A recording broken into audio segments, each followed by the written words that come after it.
This is the ground rules. Listen respectfully without interrupting. Listen actively and with an ear to understanding other people's views. Criticize ideas, not individuals. Avoid blame, speculation, or any inflammatory language. Allow everyone the chance to speak. Avoid assumptions about other participants, including members of the public, generalizations about social or religious or non-religious groups. The debate structure is going to go as follows. We got a 15-minute opening period for each one of the participants.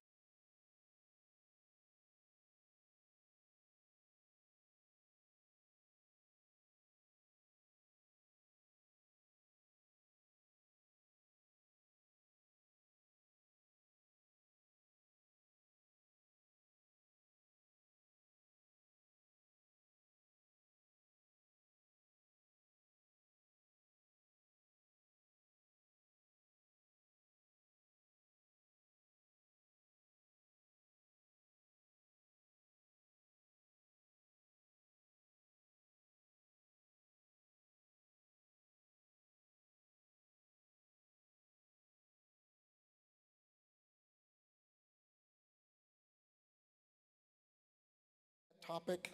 If not, we will run out of time trying to answer all questions. Let's go ahead and introduce the debaters. We have on our side over here, on our left side, we have missionary evangelist and director of Gospel West Ministries, Justin Kleist. And then on my right hand, we have our co-host of Take on Faith on KTAL-LP, Las Cruces. And his name is Brian Harris. And we'll go ahead and open the debate. And Brian Harrison will be going up first. And we'll go ahead and open up the forum for Brian.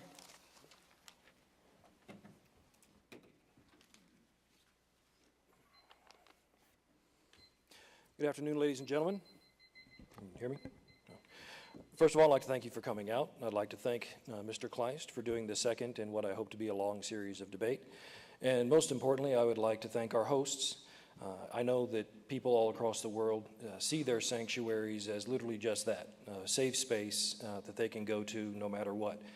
And I understand and appreciate that inviting someone that you already know disagrees with you on some very foundational aspects of the world to come in and talk about those very things means a lot to me. It shows your integrity and your trust in me that I hope to have earned by the time this is done.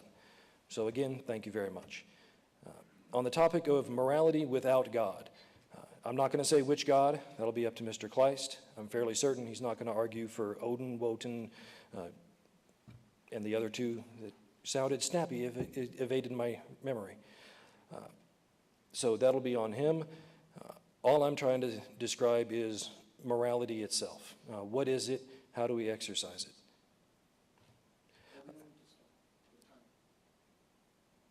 2.5 minutes ago.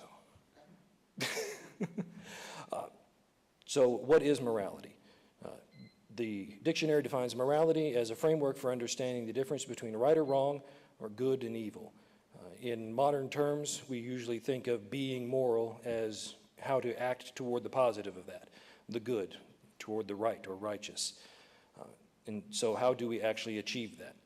I'm not trying to say that you cannot do it with a God, because I'm not going to argue whether or not he exists in this debate. That's one that we've had 2 millennia to work on, not these 15 minutes. All I'm saying is that as much as you may demand that your baked potato has bacon bits on it, I'm going to say that my baked potato with butter and salt is just fine. And that's pretty much all we're arguing here today. So what is morality? Morality is kind of what sets us apart as human beings for 2 simple little elements. You can make a beautiful painting on the ceiling of a chapel with just 2 pigments of paint.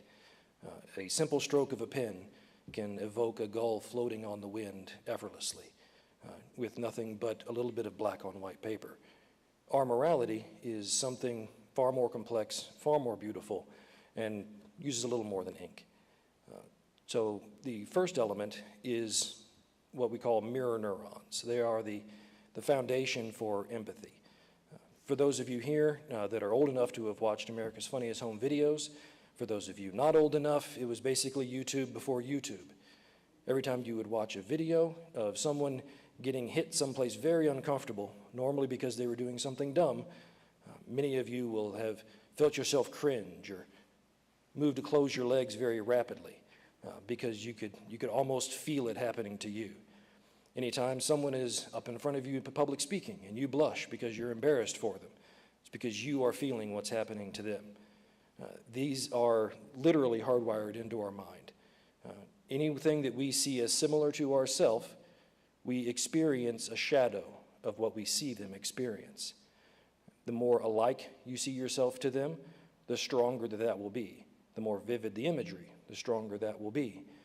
A talented poet or author can evoke you to cry at the end of a book with the main character's sorrow.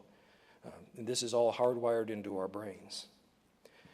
Next, we have the prefrontal cortex, the imagination center, the huge portion of our brain that gives us our very ability to imagine. Before coming here today, if you knew you were coming and weren't dragged here against your will, then you very likely had thoughts of, well, how's this going to go? What's going to happen? And you probably imagined 2, 3, or 100 different scenarios predicting how things were going to go. It was quite literally like practice for each and every situation you go into, so that when you hit that situation, you're already familiar with many of the outcomes and you feel more comfortable and capable of moving forward. We do this every moment of our lives. We imagine what's about to come, we prepare for it, and we move on. You can hold 100 different worlds in your mind. Every new book you read evokes a new universe to exist in. Every argument you make, every movie you watch, these are all different worlds. We have a profound ability to create them without limit and without rules, or any rules we wish to create upon them. This, much like two different colors of paint, work together to paint what we have as morality. In those cases where you see someone doing something painful, you feel it a bit in yourself, or even if you imagined it very clearly, you will try to prevent it because you understand in a very real and visceral way what that pain may be, and you wish to prevent it because you know you're going to experience it. And you would hope that that would be reciprocated to you. That's largely what society is built upon, our ability to live together without just rolling over each other. When someone encourages you to be more moral, it is usually in one of two ways, in expanding one of these two colors or palettes, whether it is to give greater consideration to the circumstance, to think through your actions a bit more before taking them rashly, to make certain that they're not going to adversely affect yourself or someone else, or to be more empathic, to accept more people as like yourself. So many times, when you're given a moral decision, there is usually an inside and an outside, those that are against you or those that would harm you or act against your interest, and then the inside, those that you see as part of the you, yourself, the community you're protecting. In order to be more moral, oftentimes, is to expand that line out a little bit further than you naturally would. Push it out a little more each time, so hopefully next time it starts out a little farther. Because the more you see people as yourself and the more you treat them as you would yourself, the better our society will be, and the more moral it will be. Societies all over the world have come up with something very similar to the Golden Rule, to treat others as you would have them treat you, or to not do anything that would have harmed you. Or it's been phrased a million different ways, but it all comes down to being more empathic to more people more of the time. So when building your moral systems, you should ask, well, if everyone's painting with the same colors, why do we often get very different systems of morality throughout the world? Why is something okay in one part of the world, in one century, and not in another? Well, this is because, literally, of the education, of the culture, because our ability to expand is largely dependent on our ability to understand, and that is gained by reading books, imagining other worlds, listening to opposing viewpoints, learning more about other cultures and other history. If you're in a pre-writing civilization, you simply don't have access to all of that. Your ability to model different realities and imagine different scenarios is limited by your current understanding. And so your ability to exercise that in a moral way is inhibited. Was slavery wrong? I think so. Then again, I have the benefit of thousands of years of education, of learning from the mistakes of others. Do I still think it's right for them to have done so? No. Can I say in some way that I can understand how they might have? How their ability to imagine and think through it might have been limited? Can I think that perhaps that they felt threatened by resources? When you're threatened, you draw in your empathy.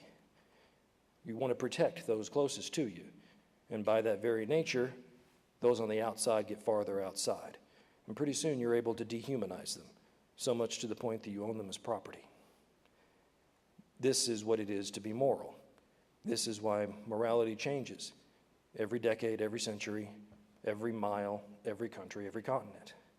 Because everyone's circumstance and their education and their upbringing, what their parents taught them, their capacity to imagine the repercussions to others and to themselves.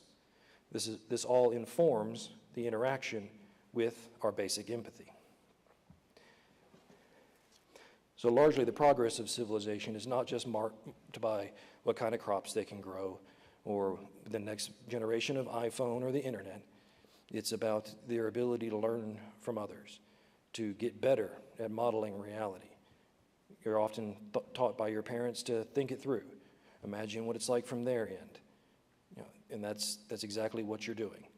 You need to learn to build more worlds, build them more accurately, and include more people in them, because therein lays your capacity to be more moral. Now, those of you sitting in here today will say, well, that's what the Bible teaches me to do. And indeed, in many cases, it does help. You are given parables, you are given stories, you are given little drawings of circumstances and worlds that allow you to feel empathy for the characters within it, and in that, learn. You do the same thing if you have a parable from the Grimm fairy tales. Each one of them draws a whole new world for you to imagine, characters with their merits and flaws, with their pleasure and their pain, and in this, you get better at predicting your own influences on the world and how they impact others. And hopefully, if the writing's good, you will actually feel the impact on yourself and it'll hit home. Unfortunately, about 4% of the population doesn't have much empathy. They're called sociopaths. So if any of you find that no stories move you, you've never cried in a movie, please seek some psychological help for all of our sakes. But again, that just makes it more difficult. It just means that you have to work a little harder.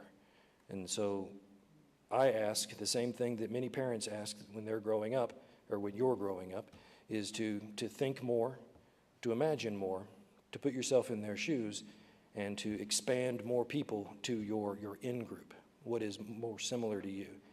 Anytime someone wants to vilify someone or sum someone up as a demographic, they're coming to take your jobs. We need to build a wall. We need to keep them out. They're hurting your economy. They're threatening your income. Then they are attempting to distance you from feeling empathy for others. They're attempting to reduce your desire to protect them as you would those that you actually feel next to. So one thing to keep in mind is when you're listening to someone, are they drawing a line? Are they vilifying someone? Are they telling you someone is threatening you? Then you may want to consider being a little more moral, thinking through the situation, and trying to push back out that line, push back out who you consider as yourself. In this way, our society has expanded. We've said that the world has become a small place. Each one of you can pick up your phones right now and have a video conference with someone from around the world. China, Russia, Africa, well, depending on where in Africa, terrible Wi-Fi. But the world is becoming a smaller place, and our morality needs to reflect that. Not by becoming smaller, but by rising to meet it. by expanding to see everyone as we are. Whether or not you do that because you think it's good for society, or you do that because you think you're instructed to, that's up to you. I would just ask that you do it. So in the case of morality, let's have a simple little mental exercise. A number of families go to a steakhouse. For me, it was always Ponderosa. And in that steakhouse, for some reason, every family had an 8 to 10-year-old child. And those children almost seemed to coordinate when they were going to act up, one after another, and no one had a good meal. No one went out of there without a headache. Now, each of the parents chooses to teach their child because they misbehave, and they all have different parenting techniques. And so we'll just take two of them as an example. In one, they ask, how did you feel when everyone else was whining and crying about these things? When you were trying to talk and say something, how did it make you feel? How do you think they felt while you were doing it? You know, what do you think the proper answer should be? How should you act? Another parent, who would be far more like mine, would use the belt and the instruction that that is not the proper way to act in public, that if you do it again, that you'll be grounded for the weekend, and if you don't, maybe we'll go get ice cream. However, tonight you get none because you acted up. Now, just by happenstance, every single one of those parents came back the next Friday night, and every single one of the kids, regardless of each individual parent's parenting method, behaved. Everyone enjoyed their steak. Everyone had a good night.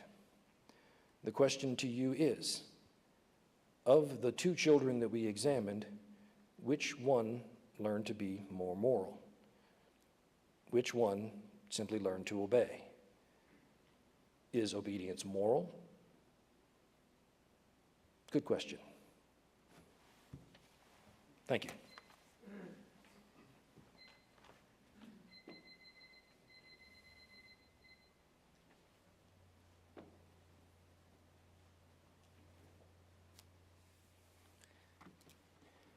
Good afternoon. Don't start the time yet, brother. Not yet. What an important discussion we're having tonight. We're discussing the subject of morality apart from God. And especially important today, this afternoon, tonight, as we see the moral decline of the nation around us. As we look at the news, it's been well said before that the culture around us is the report card of the church.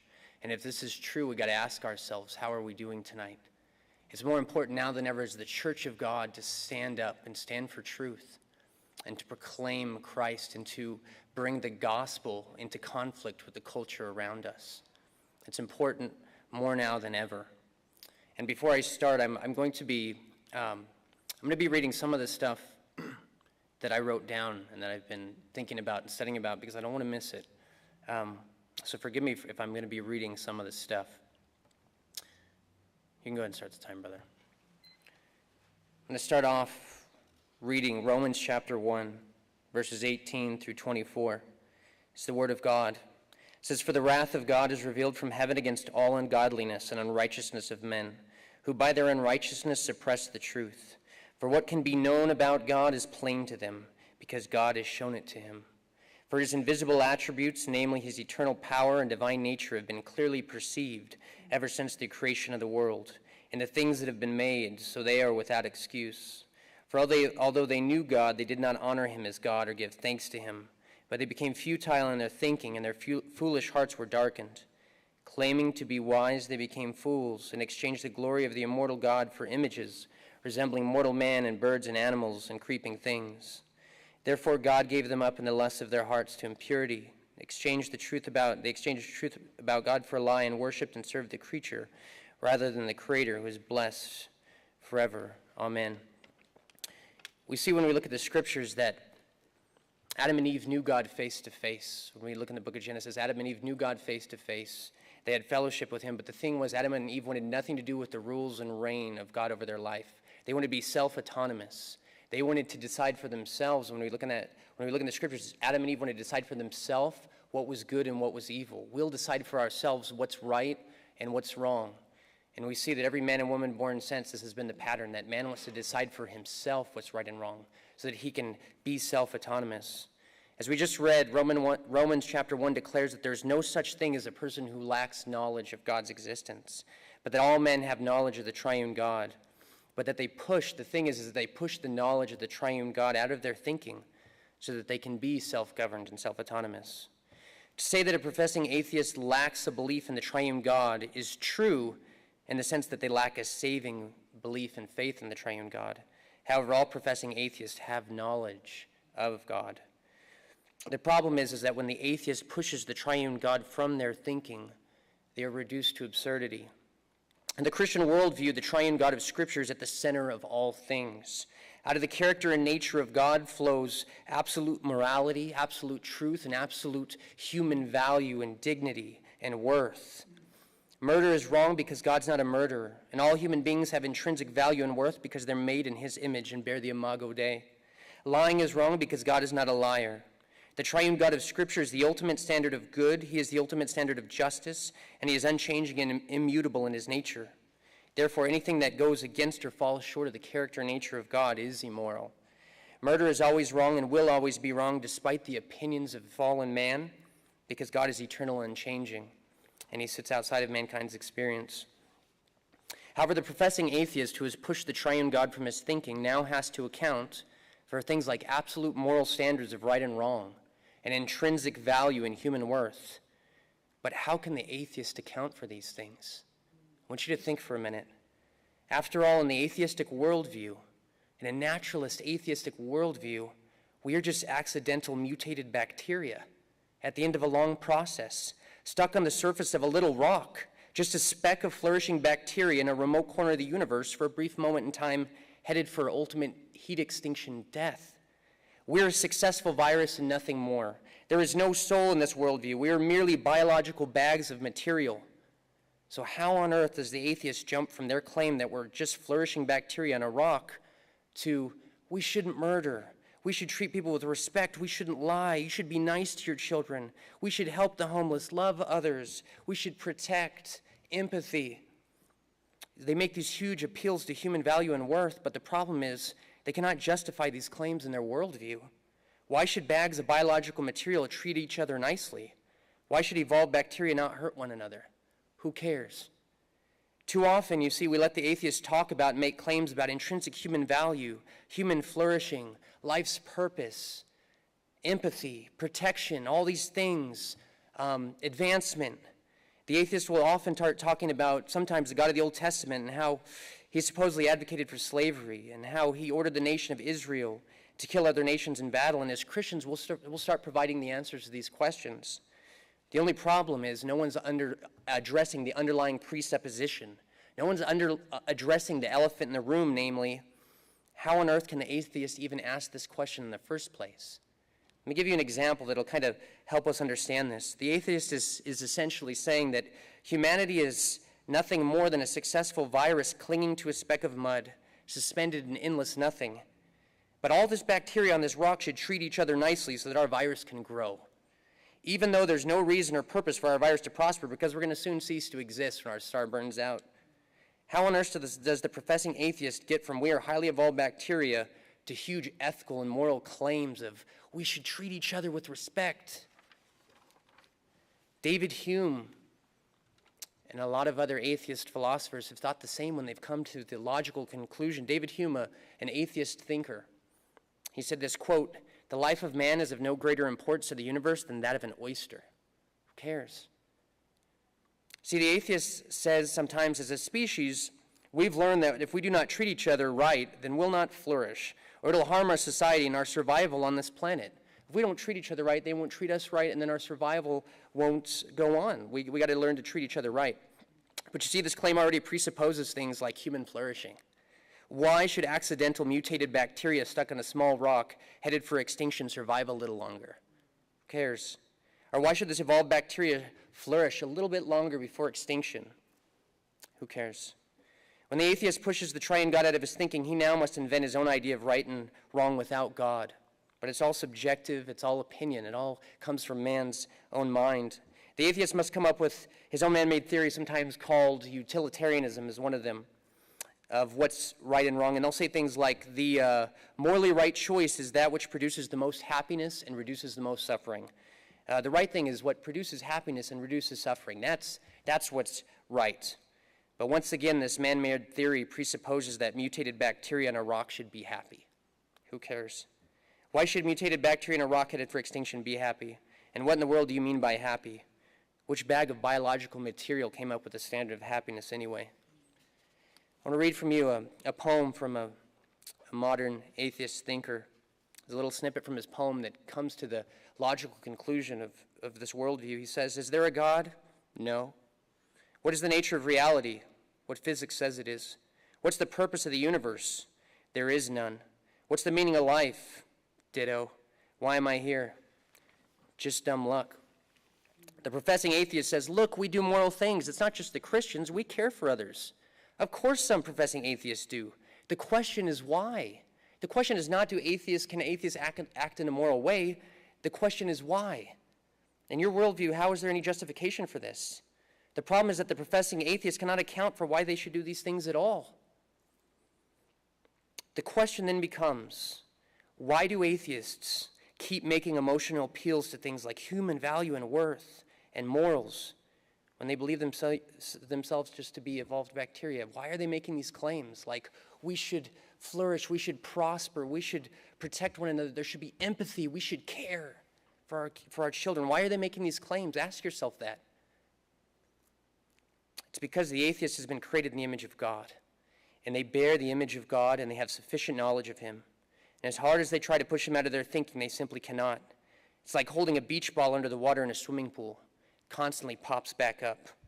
Every time Brian makes emotional appeals to human worth and value and wrong and right and human flourishing, he's proving that he has indeed been made in the image of God and that we are more than just biological material. You want to know the evidence for the existence of God and there's no morality without him? It's the fact that the atheist cannot live consistently within his worldview. He constantly has to steal from the Christian worldview to make sense of human experience. The atheist has to steal from God just to argue against him. It's my claim that the atheist has to stand on the stool of the Christian worldview to climb into God's lap just to slap him in the face. The proof that Brian has been created in the image of the triune God is everything that has come out of his mouth so far this afternoon. From his logic, from his appeals to human value and dignity, and his appeals to the existence of an ultimate standard of morality and good and evil. He claims to be a naturalist, but constantly makes claims that seem to point to us being more than just bags of material. A theologian once said that fallen humanity were glorious ruins. Like going through a war-torn country and seeing the ruins of buildings that once stood, you could get a good idea of the structure, what the structure looked like before it fell. In the same way, every time the professing atheist speaks, you can see the evidence of a fallen race created in the image of God. Professing atheists love. Professing atheists have a conscience that pushes them to do right when no one's looking. Professing atheists pay to see movies where good triumphs over evil and justice prevails. Can the professing atheists make emotional appeals to human value and worth and moral rights and wrongs? Of course they can, but only because they steal them from the Christian worldview. Can the professing atheist account for emotional appeals to human value and worth and absolute standards of morality from their worldview without the triune God? Of course not. Atheists will tell me from time to time, can we at least agree that that which causes the most happiness and produces the least suffering is at least good? Can we at least agree upon that, Justin? Absolutely not. Because happiness and suffering is subjective for those who suppress the truth of the triune God. Just look at the 60 million babies who've been murdered in the womb in this country. What does the rhetoric sound like? It sounds like this. We don't want to bring a child into this world if it's going to suffer. What kind of life will it have? We don't want the child to suffer. Besides, what about the happiness of the girl carrying the baby? What about her college and her future and her happiness? It's the end result of man-made morality. When the atheist pushes the triune God out of his thinking, he now cannot account for any objective moral standard of right and wrong. Morality becomes a mere opinion which proceeds from the heart of fallen man.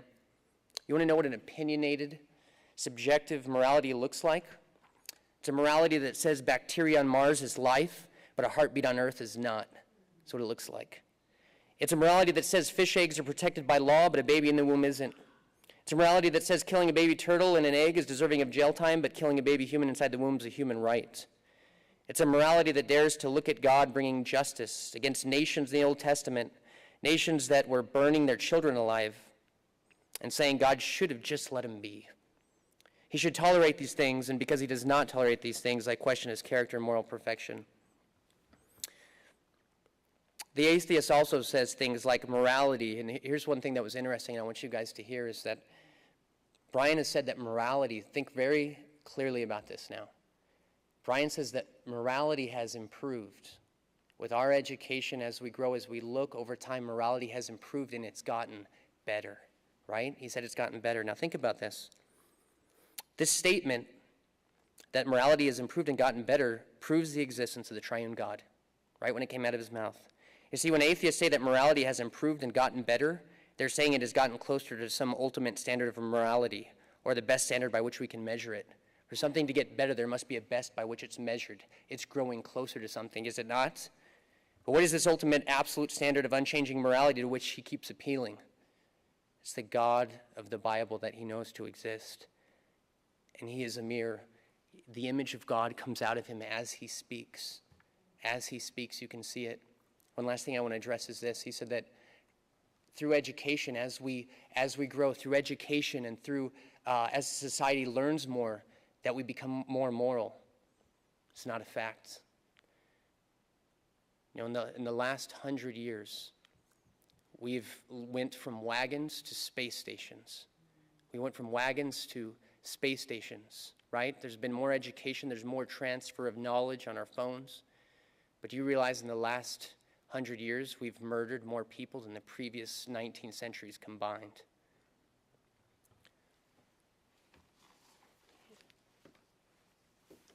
Thank you.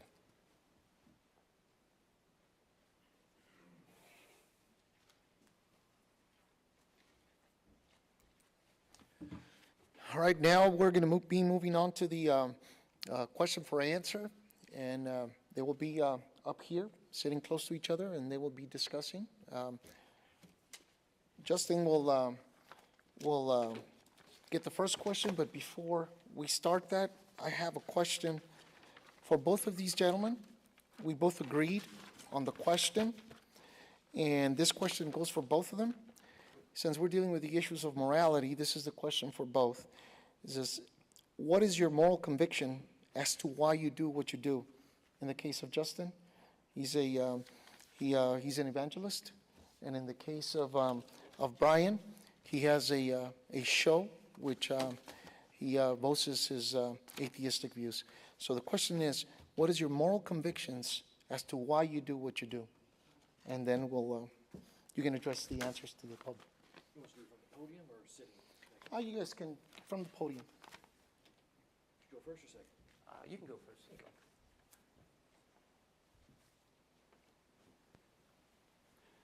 Hello again. You look familiar. What are my moral convictions? Why do I do what I do? Why do I seek out pastors to talk about things like this? Because a society which does not discuss religion or politics quickly becomes a society which cannot discuss religion or politics. These are things that quite literally affect us in our day-to-day life, and every decision we make and the options available before us. And talking about them helps us explore them, learn about them, and hopefully affect change for the better. Why do I have a radio show? To encourage dialogue. I want to disagree with people because in disagreement you have exploration. I want people to think for themselves. I want for them to explore their ideas and my ideas, and hopefully one or both of us learn something. And that's the entire point. Because as I ended my opening statement, is obedience moral? In my opinion, no. Obedience can be good if the person instructing you is good. Obedience can be bad if the person instructing you is bad. It is, in my opinion, every person's duty here to think through everything that they do or are commanded to do. We actually had a war about this. Everything, you are your own moral agent. I want you to think about everything you do and why you do it.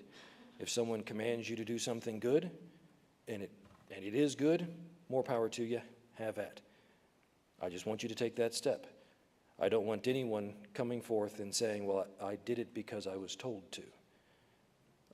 All I want is people to think clearly, to think critically, and to think about everything, because that's how we make better decisions as we go. I don't want anybody to be perfect. I don't think it's possible. I know it's not possible for me. I've tried. My wife tells me I can't be. But that's why I do it. I want more dialogue. I want more discussion. And topics that you think, oh, well, it's rude to talk about that, are the exact ones that need more exploration, because light is the best disinfectant. And so that's all I'm doing. And if I disagree with you, then that means I like you. I like people I disagree with better because they're the opportunity to learn. I can't learn from a mirror other than trying to get my tie a little straighter, and that's about it. So that's my purpose. My purpose is less doing it just because and more doing it because you thought about it. You evaluated it. It is good. It is what you want to do. And if we then disagree, then we can talk about that. We can discuss it. And hopefully one or both of us can learn something. I'm greedy. I want to learn something. And I hope each of you is a little bit greedy in that way too. That's why I do what I do.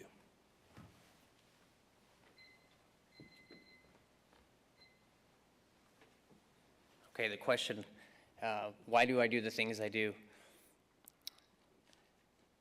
I would say that I do the things I do ultimately for the glory of God, and it stems from the fact that by God's grace He saved me through the Lord Jesus Christ, and it's not through obedience, but that it's through love and His perfect obedience that now I want to go and share the gospel. I believe that the gospel message is the only message that can change the world. I believe that the gospel of Jesus Christ could change the culture of this city and the climate of this city as well as the world. And so it's the reason I do what I do is for the glory of God and for the advancement of the kingdom of Christ, His kingdom, and for the good of His people. And that's pretty much sums up why I do what I do.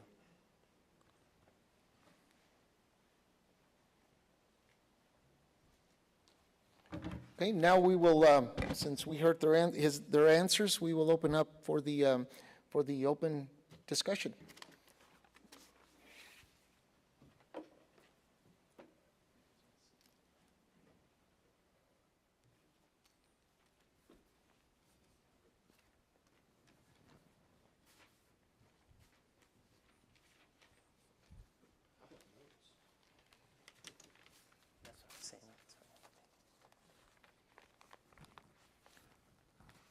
Okay, and then in this section of the debate, one of them will ask the opponent a question, and they have 5 minutes to answer, or an open discussion for about 5 minutes. Okay, and then if the discussion's being fruitful, it's going, it's flowing, we will let it go on for a little bit more than 5 minutes, and if not, we will go ahead and stop it and move on to the next question. Test, test. I think I heard myself. I have a number of questions here for you. I don't know who you were describing up there, but I would love to argue against that guy too. So, one very important summary I'd like to know here. When in my opening statement did I make an emotional appeal? I don't recall it. You made an emotional appeal to things. I wrote down the words you said. You said that we should have empathy for one another, that we should protect one another. You said the word care, that we should care for one another, that we should want society to be better, that we should not vilify one another. And statements like this is when you made an appeal to that, yes? Okay, I don't see that as an appeal to emotion. I see that as an appeal to a functional society. Right. Because it has real, reasonable, and logical repercussions, like world wars. Right. I don't like them because we kill people. Right. What's wrong with killing people? Well, so the question is, what's wrong with, in the naturalist worldview, right, where we used to be bacteria, and we're just basically biological material, what's wrong with killing? What's wrong with stardust bumping into stardust? You'd agree with Lawrence Krauss that we're just stardust, ultimately, right? In a poetic sense, absolutely. Okay. So what's wrong with stardust bumping into stardust? What's wrong with killing people? because we have a wonderful ability/burden. We have minds capable of thought far more complex than any that we have yet to find elsewhere. Part of that is we have emotion. We have a concept of the future, of the past, of a connection to everything around us that can cause joy or cause pain. And regardless of any other appeals you may make to external sources, I put value on things. If you want to go with a psychological egoism aspect, then it is, that would argue that it's solely for my pleasure and pain. But even if you went that harsh of a route, empathy means you're sharing in everyone else's as well. I don't think it doesn't take any great leap of logic to understand that I don't want to hurt people because I don't want to be hurt, and that doesn't just stop at people within the reach of my hand. The problem is that you say I don't want to hurt people. I don't want to hurt people because I don't want to be hurt. But that's just an opinion. That's just a subjective opinion, because there's people out there that say I want to hurt people, and it's more than 4% of people that want to hurt people. So the question is, who says killing is wrong ultimately? I do. You say killing is wrong, so what you're saying... Okay, sorry. Not ultimately. Okay. Because I do not believe we can just get rid of every statement to absolute or objective in here, because I don't believe in either or any of those. But you do see the problem. When you say, I say killing is wrong... Indeed, that is my opinion. Then it's your opinion. Then if you say killing is wrong because the individual says it's wrong, then what that means is that when you see someone in another country who kills somebody, and they say, I think it's right, you have no basis to tell them they're wrong, because he's an individual and he decided it's right. Do you want the personal moral aspect or the international politics aspect? I just want to know, so you can't say killing is wrong from your worldview. No, I literally just did. Ultimately, because it's just an opinion. You think killing is wrong. I never claimed to say ultimately. But you cannot say, for example, a man killing a little child, is that wrong? In nearly every case I can imagine, yes. But just because you say it is. Well, that depends on if you have a moral set so abjectly different to mine that you would disagree with me, then we need to sit down and talk a whole lot more. I live in a society of people who predominantly agree that killing is, on the whole, wrong. If you break into my house and are threatening the life of my wife, then killing is getting less wrong by the moment the closer you get to her. So I can't make any absolutes. I can, however, say that we as a species have tended toward killing as wrong, and we make laws and found societies based on that fact. And if people do it too egregiously, we either send them to jail, or in the case of nation states, we go in and unfortunately kill more people to stop the killing. Don't ask me how that works. Right. So going back, and I guess because you asked that question, but going back to why we shouldn't, we started this claim where there's nothing more to us than just the material. I never said that. There's more to us than the material? We're more than just explain it. Well, black and white are just two colors, but with it you can paint a huge painting. Ebony and ivory are just two keys, but with it, with time and a little skill, you can perform a piano concerto. Just because something has a few basic components and has simple beginnings doesn't mean it can't become something great, complex, and beautiful. Coming from those basic, elemental, primal roots, that's elegance.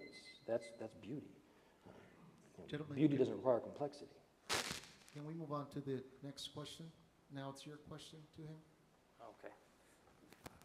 And let's also. I thought I was just answering something. What's that? I thought I was just answering. It doesn't matter. It's a conversation.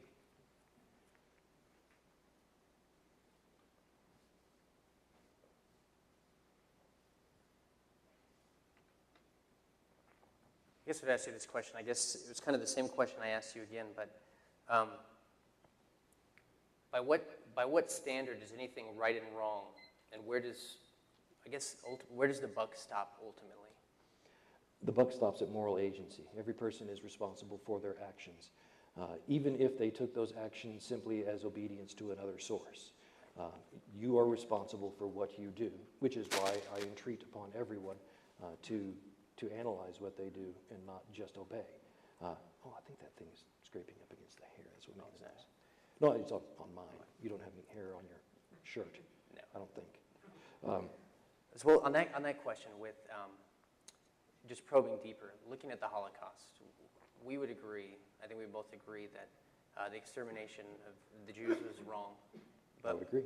But my question is, why is it wrong? And I'll probe a little bit deeper, because there was individuals in Nazi Germany who thought it was the right thing to do, to exterminate them. And not only that, there was a society and a government that said it was right to do. So is it wrong? I think many Germans would disagree with that last statement. I think they passively allowed it through mob mentality, not because they thought it was right to do. Right. As for those people that did think it was right to do and did commit this literal heinous atrocity, it was, just like I described earlier, is the dehumanization, the vilification of a demographic by posing someone as a threat. Nazi Germany was saying that these people were manipulating their markets. They were taking all of the wealth. The reason your economy is suffering so bad is the greedy Jews were taking all of your money. These are taken right out of the Nazi Party campaign slogans when Hitler was rising to power. When you vilify a demographic, you separate them from empathy. You keep putting them farther and farther away, and so that you reduce your ability to feel their pain, to realize what suffering you're giving upon them, because you're showing them as the outside threat. And in that, they were allowing some people to assist them in the genocide and other people to pass a tragic blind eye to it. And there's a reason it's one of the most tragic things that we've done in our history, and again, a reason that I implore people to consider every action, to think more, to expand empathy more, and not have it pushed in. So, I get a question now. That's more of an answer. So you think it is inappropriate in a debate to make an emotional appeal? Would you agree that that's a little saucy? Do I think it's inappropriate to make emotional? No, what I was Well, saying. you were calling on me for it. No, I'm saying when you appeal, as from an atheist worldview, may make it kind of clear up what I'm saying. Maybe I'm not being clear. From an atheistic naturalist worldview, when you make claims, and when I say emotion, but when you make claims to, just like you were saying right now, like that was wrong what happened in Nazi Germany. They should do better for society. We should treat one another right. When you say things like this, what I'm saying is that from the atheistic worldview, you cannot justify these things, because how do we jump? I thought I spent 15 minutes literally covering why we do that. Well, if you could answer, so how do we? And here's a question. Maybe I just missed it. And kind of what I was getting at is that even David Hume saw this problem. We see Hume write a lot about it. That how do you get from the is to the ought? How do you get from the fact that we are just? How do you get from the evolutionary process where we are just creature, we're animals, we're bipedal protoplasm, to these great moral oughts? And so that's the question. So I'm saying that every time you make the appeal to that, you're appealing to things that you can't justify from your worldview. And what I'm saying is that when you make those appeals, you're standing on the Christian worldview to make those appeals. But if you were to stand on the atheistic worldview and take it to its logical conclusion, I don't see how you can make those claims. And so if you're going to come at me with the is-ought fallacy, should I hit you with the Euthyphro dilemma? I guess you could explain it to me, but then we'd be switching what we're talking about right now. Yes, these are philosophical questions that literally people with way more education have spent millennia arguing about, and they all get down into the minutia of what is good and what is bad, and they can be argued quite literally for as long as we've allowed public argument. This is what I'm saying, not to be emotional, but what I'm saying is that if you're bipedal protoplasm, you are. So if we were evolved from bacteria in a sense. We evolved from bacteria. We are highly evolved bacteria. There's nothing beyond the material in the sense that there's no soul. We're meat machines. We're moist meat machines. We're headed for heat extinction, a virus on a rock. And how do you get from there to these huge moral claims? How do we make this jump from right here, saying, hey, I'm highly evolved bacteria. Sorry, I'm highly evolved bacteria. My descendants are fish and we're a successful virus on this planet. It's an accidental process. We're at the end of it. We're going to be snuffed out. We should treat each other right. We should love our children. We should do these things. How do we make that jump? My partner on the radio show often accuses me of being far too reductive to things. I think he should talk to you more often, and he would find me refreshing. To reduce us down to a process 3 billion years ago and to a process an unknown number of billion years in the future, I think it hurts me a little bit each time because you're ignoring the beauty that we have right here in front of us. I don't claim to have any ultimate answers about anything. I don't claim to have that there is a greater purpose. The only purpose, the only goal, the only ought that I see in this world is what I make of it. And that's incumbent upon all of us because we have this marvelous mind that we were born with, and it's our responsibility to use it as best we can. And thankfully, we have a society that offers us sufficient relief from pressures. We're not constantly worrying about food or about safety. We have enough time to contemplate beauty, to think about these deeper moral understandings. And that's something that we should appreciate. Usually he's the one that tries to wax poetic on things, but now I see how he feels when he's talking to me. Right. But I always find it so very odd that a man who carries around a book of poetry in his pocket would go so reductionist and ignore what is right in front of us. The heat death is not my concern. It's an interesting topic of conversation. It's an interesting examination of physics, but that has nothing to do with my morality. My morality has to do with here, today, this world, this society, and how I treat those in it. Yeah, see, that's what I brought up last time too, is what I was getting at is this jump from where, just like I said, we have these things that I think can't be accounted for, and I don't want to go off topic, but like I was talking about last time where we were looking at laws of logic, we're looking at absolute truth, we're looking at the claims that you're making, and just saying, can you account for them in your worldview? And if you can't justify those things, then it would I can. It takes about 2 millennia. Here's the thing. It's not a jump. This is like someone saying, well, a tornado in a junkyard produces a 747. These are not one-step processes. These are not bacteria to moral mankind and society. They are long-term, incremental, tiny little steps that we are a product of millions of years of slow change. If you want to see previous versions of our morality, look at crows, look at lizards, look at great apes. All of these have varying degrees and varying aspects of our moral models. But since they're not working with the same hardware, they're not working with the same knowledge base, the same societal structure, theirs is far simpler.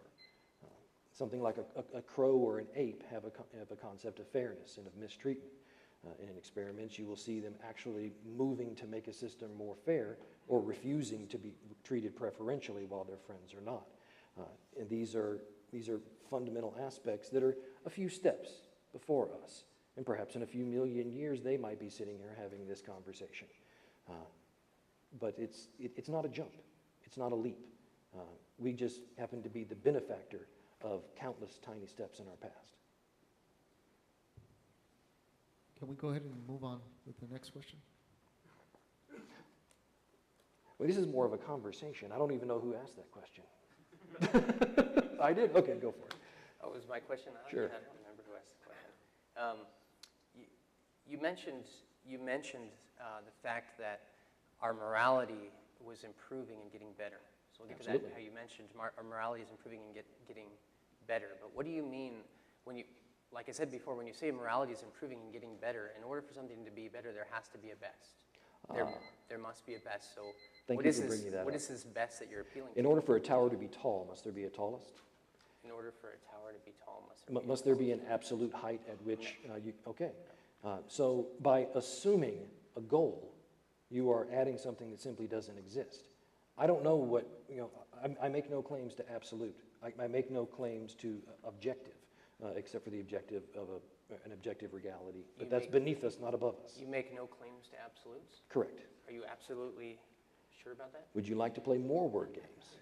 I am as certain as a person can be absent using faith.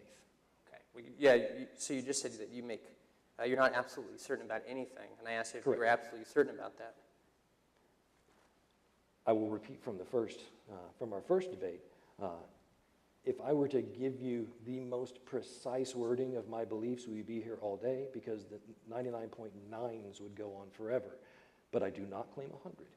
Someday, I may see something, there may be some development, someone may say something which crystallizes a thought in my mind that changes my entire view of reality. I don't say that that's not going to happen. All I can say is it hasn't happened yet. Everything still seems to fit right along. If something comes and shatters that, then it is my intellectual responsibility, incumbent upon my integrity, to then reevaluate and to properly address it. You can ask me a question if you want. Okay. What's your question?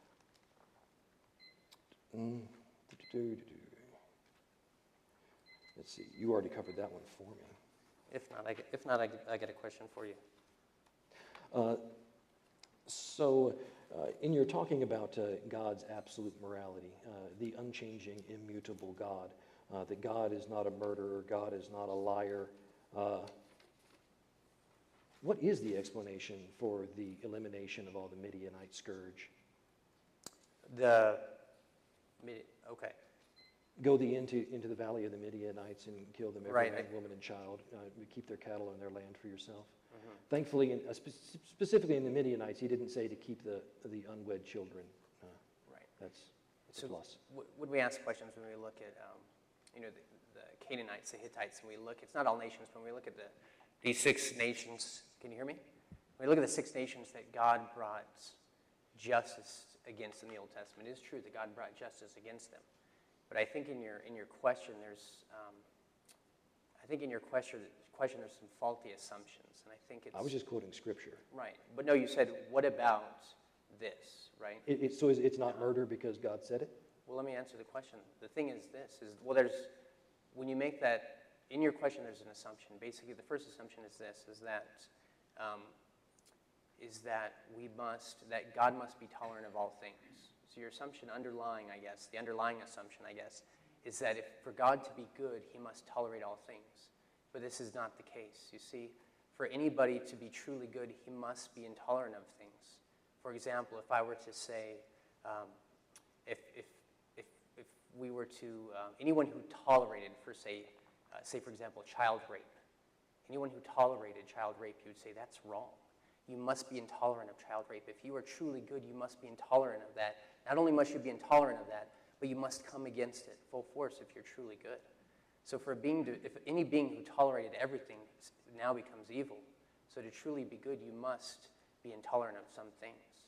And there must be a standard of things that you're intolerant about, right? And it's anything that violates his character and his nature. And I think the other thing that we have to look at is, I'll read you something, but when we look, for example, I would actually like an answer. To the Brian, question. he's still answering your question. Well, he's currently going on to preach about. No, I'm not preaching. I'm answering the question. And so that's the first thing: is you're saying for God to be good, you understand that there's an underlying assumption that's false. You see, he says for God to be good, he must tolerate everything. He must tolerate all the stuff that's going on. No, for God to be good, he must be intolerant of things that violate his nature. I don't right? recall saying that God Also, didn't tolerate things. There's I asked also if it's not murder if he said it. Right, I'm getting there. There's also assumption that murder and killing are the same. That there's a category area between those two. But what we see is that in the Bible it lays out that there's a difference between murder and there's a difference between killing, and we see that law played out in the states today. That murder is the unjustified taking of a life, but that killing is justified in order to in certain things, in certain situations. The other thing we don't understand is that there's an underlying assumption in that question that, oh man, God came in and he brought justice against these people. They were out like riding their bikes, eating lollipops, like John was hitting the ball out, and they were all hanging out and just having a blast. But when you look at history, and we look at secular history of who the Canaanites really were, and we get some historical background, and I just want to read from a couple of things from the historical, this book. it was a book by Hoffner on incest, sodomy, and bestiality in the ancient Near East, and it talks about what was happening in the land of the Canaanites. Child sacrifice was rampant. I'll read you a quote from this just secular history book. It said, Moloch was a Canaanite underworld deity represented as an upright bull-headed idol with a human body in whose belly fire was stoked, and in whose outstretched arms a child was placed that would be burned to death to the cheering of the people. It was not just unwanted children who were sacrificed, but any of them. Plutarch reports that during the Canaanite sacrifices, the whole area before the statue was filled with loud noises of flutes and drums, so that the cries and wailings of the children shouldn't reach the ears of the people. It was not just infants. Children as old as 4 were burned alive daily. The Canaanites, and especially the Carthaginians, who honored Kronos, whenever they wished to succeed in anything in this enterprise, they would set up a bronze image of Kronos, and he'd have his arms outstretched, cup hands over a bronze cauldron, and they would burn a child alive as if frying in a frying pan. As the flame burning the child surrounded the body, the limbs would shrivel up and the mouth would appear to grin as laughing until it was shrunk enough and they would just go off in the cauldron and do it again. This society was filled with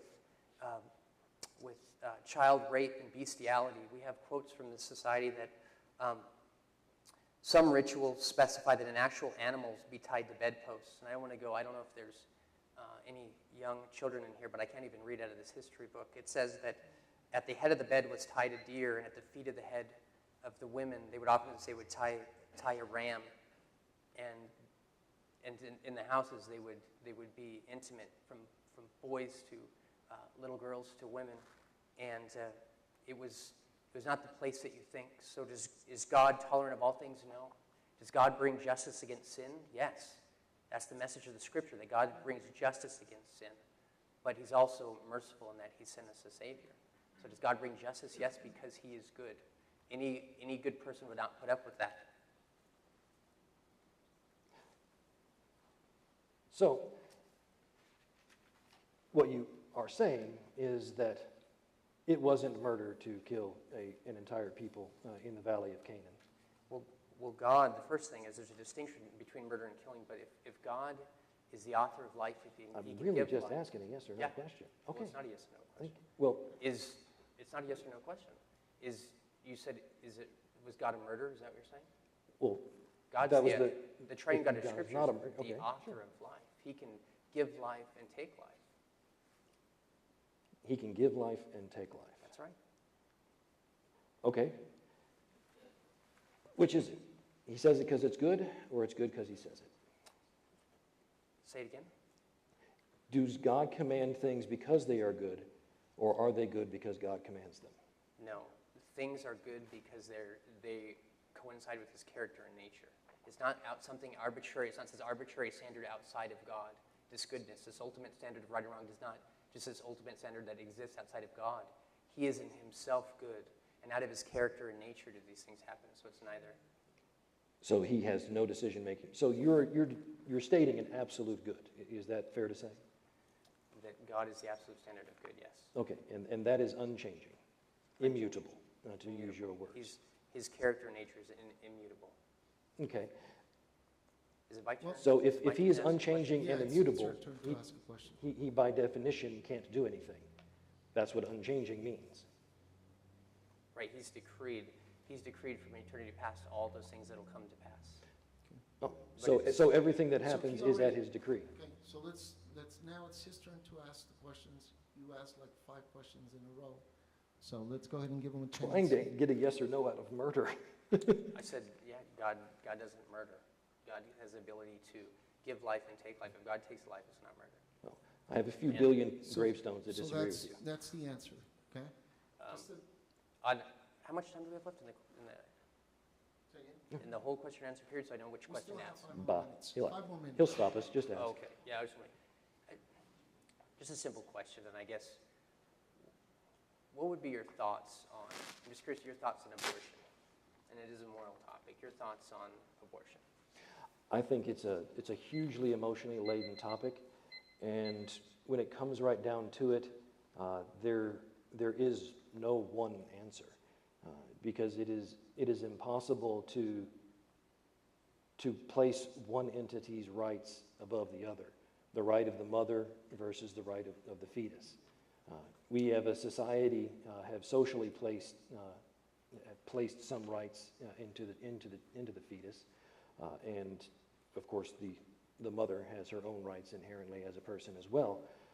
To put one right above the other, I have no say in that. I can't put one before the other. This is why the Supreme Court remained with it being a choice, because they were not about to say, well, the moment you become pregnant, all of your rights are stripped from you, and you are simply an incubator for what in 9 months will be your child. In my opinion, that choice should be made by the moral agency of the mother, of her medical practitioner, giving them all of the best information and education they can on the topic. And I think in most cases, I think the father should have a say as well. In many unfortunate cases, I think that they should be imprisoned and not have any say in it at all.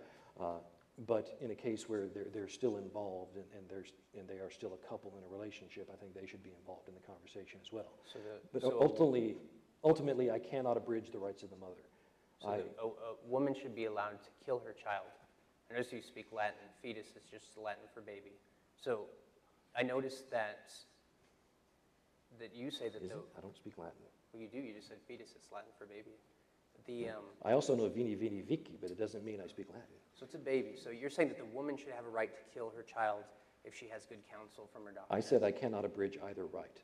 I cannot abridge her rights nor the child's rights. It is not a good situation. There is no good answer to this. There is a good answer. Don't kill kids. So your answer is to abridge the rights of the mother.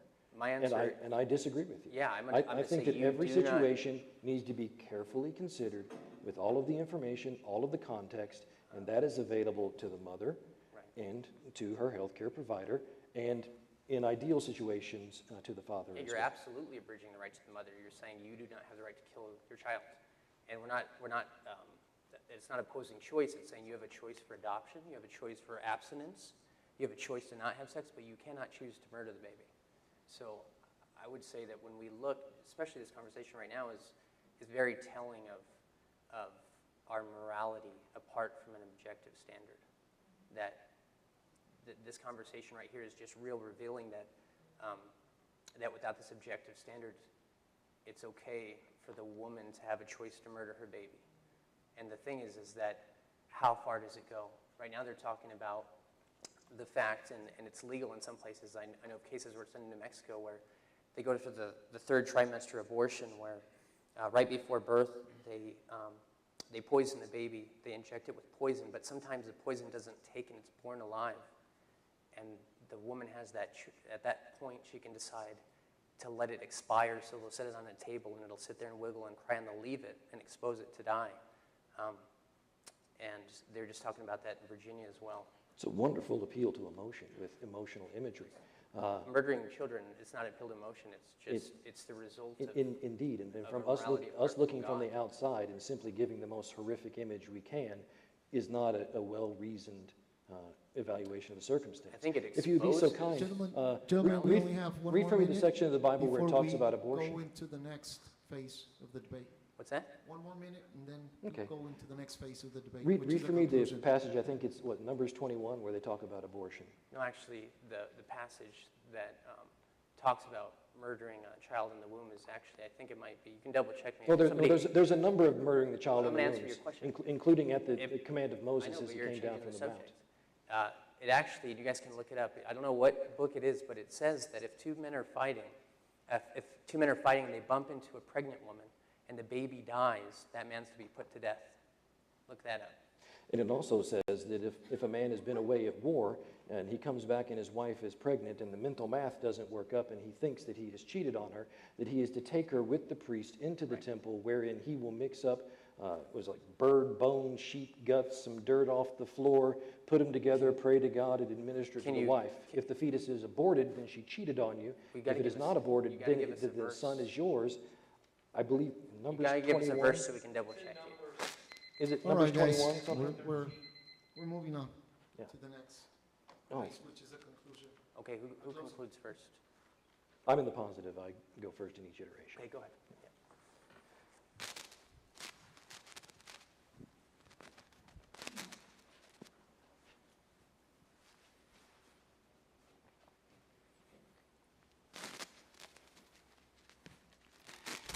Man, I should shut this off.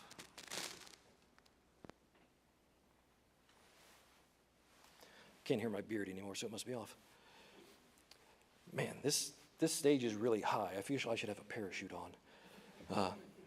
So the proposition, morality without God, a framework for understanding right and wrong, good and evil, without a God proposition. My baked potato, I just don't have bacon bits on it. What I would say is I have presented to you this evening the fundamental pigments, the colors to which I paint my morality. Yes, they are fundamental, they are basic, it's because in order to be applied broadly to the complexity that life comes, you need to keep things simple. The more specific a tool, the more useless it is when something funny comes up. So, indeed, I do not have a 4,000-page book of my morals. I have fundamental standards by which I must adhere to. If you say that God has written the truth of his word upon my heart, then I will say to you that I have spent literally years exploring what is in my heart, what is in my morals. I have gone down and I have taken a look, and upon that sheet of paper I find it blank. I find a pen, and I have to provide both the ink and what I write there. And it is morally incumbent upon me to write good, to write right, just as it is morally incumbent upon everyone here. If you choose to write verses from a scripture, then that is your choice. I have no control over your pen.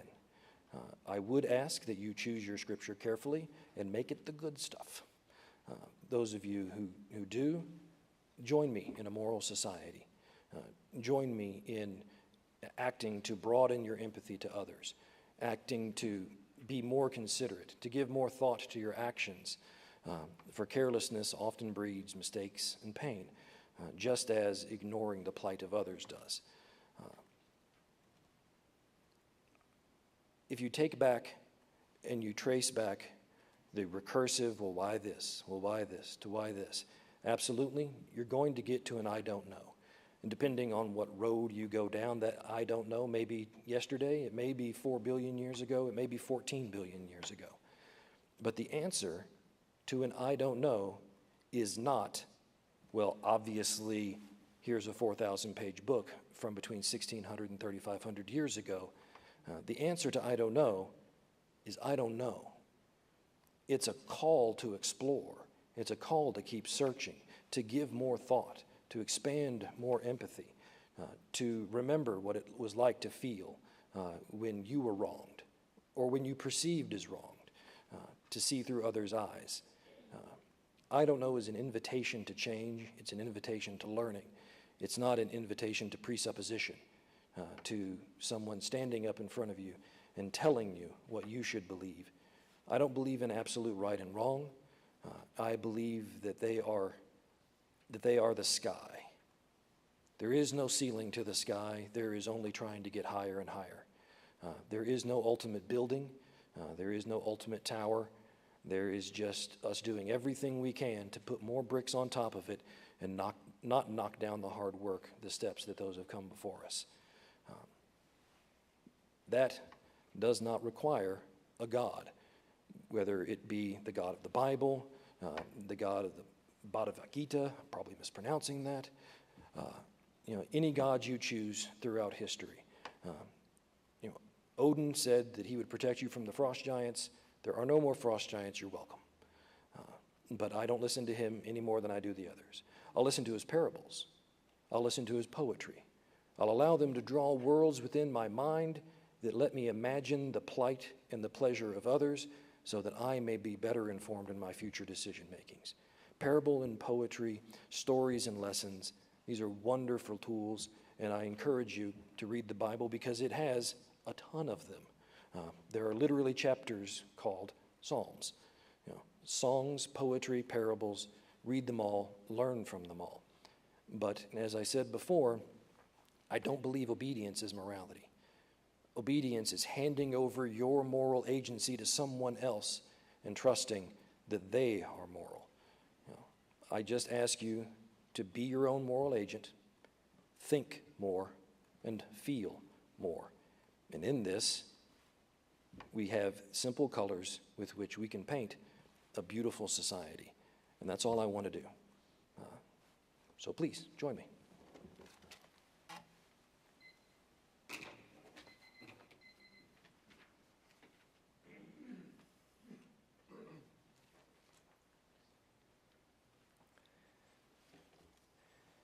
So tonight the topic was morality without God, question mark.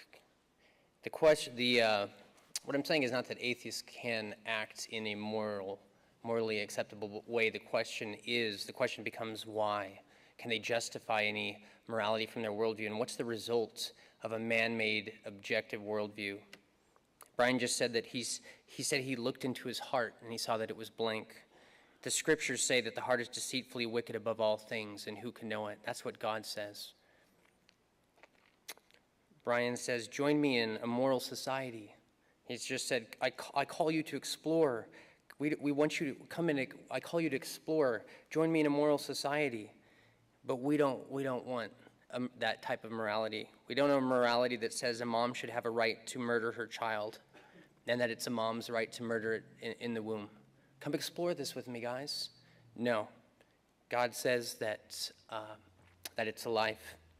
The other thing we want to look at is come explore. He made claims. Come explore morality with me. Come and join me in a moral society where we don't have this objective standard. I don't have really any objective right or wrong, so we just kind of shoot for it and we get better. According to research, I want to read something to you, what that morality looks like in history. Here's the facts. According to research conducted by the political scientist Rudolf Rummel at the University of Hawaii, the officially atheist states of the communist bloc committed more acts of genocide than any societies in history. The total number of people murdered by their own anti-Christian governments in the 20th century, communist, socialist, fascist, equals about 170 million. USSR, 61 million people murdered from 1917 to 1987. Come join and explore this type of morality. Communist China, 3.2 million people murdered. Mao's army, 3.4 million people murdered. Communist Poland, 1.6. Communist Cambodia, 2 million. Communist Yugoslavia, 1 million. Turkey, 1.8 million. Pakistan, 1.5 million. Japan, 5.9 million people murdered. Rummel's conclusion is as shocking as it is inescapable. War wasn't the most deadly evil to afflict humanity in the 20th century. Government was. And not just any government, but atheist government. Come explore this morality. God is the absolute standard of right and wrong, and he says there are no good people, that all men have fallen short of the glory of God. There are things that we do in secret. There are things that, I guess you could say this, that if we could take your thoughts, every thought you ever had, all the thoughts, the secret thoughts that no one knows, and we could put them up here as a DVD, and we could play everything you thought, every vile thing you ever did in the secret. No one will know. It didn't hurt anybody. It was just a thought. If we played that, every one of us would run out of here all together and we'd never show our face again. We'd run out of here ashamed. The question is, why do we feel guilty if it doesn't hurt anybody when no one knows, the secret thoughts that no one knows about? This is the gospel. This is the good news, is that I want you to imagine that you hold in your hands the record of your life, every thought, everything you've done in secret that no one knows about. And you hold the record in your hands, and it's this big Lord of the Rings type scroll, right? And everything you've ever done, every thought is inscribed upon it, and it's black, and it's not something you would want to hold in front of a holy God.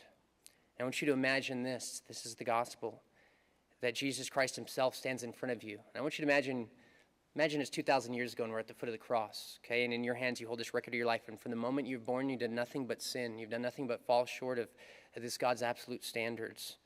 And you look, and he's looked at you every moment of your life, and he's been upset. He's been displeased at everything that you've done. And I want you to imagine that in front of you stands Jesus Christ himself. And in his hands he also holds a record. But it's the record of his perfect life, his perfect 33 years. But his record, unlike your record, is perfect. It's blameless. He lived 33 perfect years, and from the moment he was born, he did nothing but made God the Father smile. And you know what voice came out of heaven at his baptism? God the Father said, "Behold my Son in whom I'm well pleased," because he was pleased with his life. Now, upon repentance and faith, there's a promise. Upon repentance and faith in the Lord Jesus Christ and the perfect obedient life that he lived for you, upon repentance and faith, this is what essentially happens, is that Jesus reaches out and he takes the record of your life and he takes it from your hands, all the sin and the shame, and he takes it. And 2,000 years ago, he went to the cross and he died in your place and he took your punishment so that now you hold nothing in your hands. It's gone, it's wiped away. But that's not where it ends, because he didn't only take the record of your life, but he handed you his record, his perfect record of 33 years. So for the first time in your life, God the Father can look down from heaven and say, "Behold my son or my daughter in whom I'm well pleased." And that's the call. That's why I'm here, is that all men have sinned and fallen short of the glory of God, that we know that we've sinned. We've fallen short. The heart of the human problem is the human heart. There's none good. We fall short. And the Bible says in the book of Hebrews that it's appointed man once to die and then the judgment, that one day we'll all stand before God and have to give him an account for our lives. But that Jesus lived a perfect life and died in our place so that now we can be reconciled to God, that we can have peace with God. We can no longer be cosmic rebels, but have peace with him. And Jesus says, "Come to me, all you who labor and are heavy laden, and I'll give you rest." I would just call you today to think about that, repent and believe the gospel. Thank you.